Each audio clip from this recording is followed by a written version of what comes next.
Hi everyone, we're here at John Sadler's Auto Repair, and we have a 2001 Nissan Altima 2.4 liter, and we have some check engine light codes on.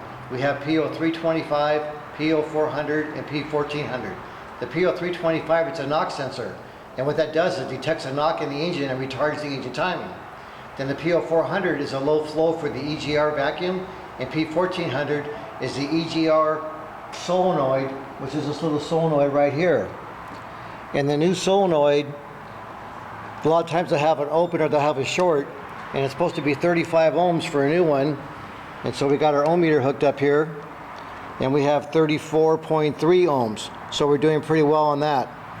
Then another test you can do if you think the valve is sticking or something's going on, you just hook up a 9-volt battery to the wires on the sensor. And I don't know if we can hear it, maybe we can hear it.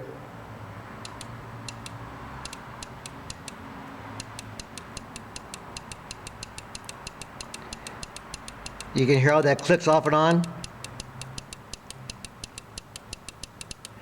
So the reason we're doing that multiple times is sometimes that solenoid will stick. And if it sticks, when you hit the voltage to there, nothing will happen at all. And sometimes it'll stick and it won't release. But that works every single time. So that gives us a good indication from the P1400 that that valve is working. So now we're going to disconnect these things here.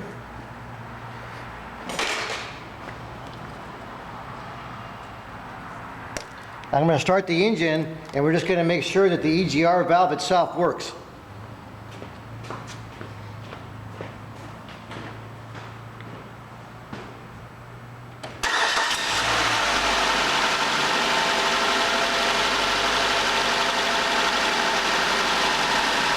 So we got a vacuum pump hooked directly to the EGR valve, and when we give it some vacuum, the engine should almost stall, which it does.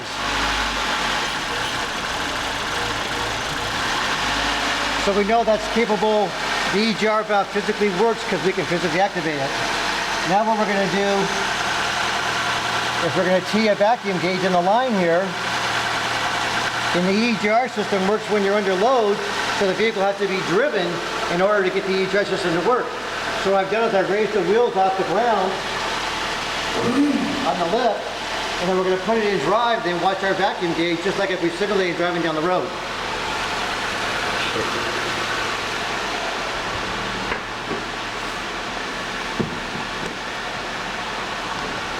So what we'll do is we'll put it in drive, and we'll put our foot on the brake just lightly, give it a light load.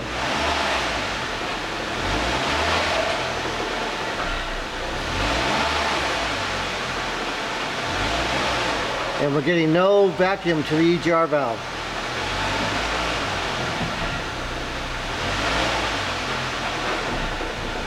And I did test it earlier, and we were getting some vacuum earlier.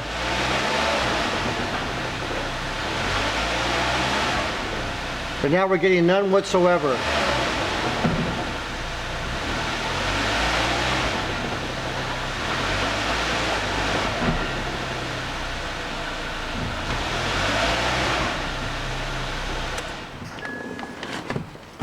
So what we'll have to do is we'll have to go back down the line and see what's going on. There's a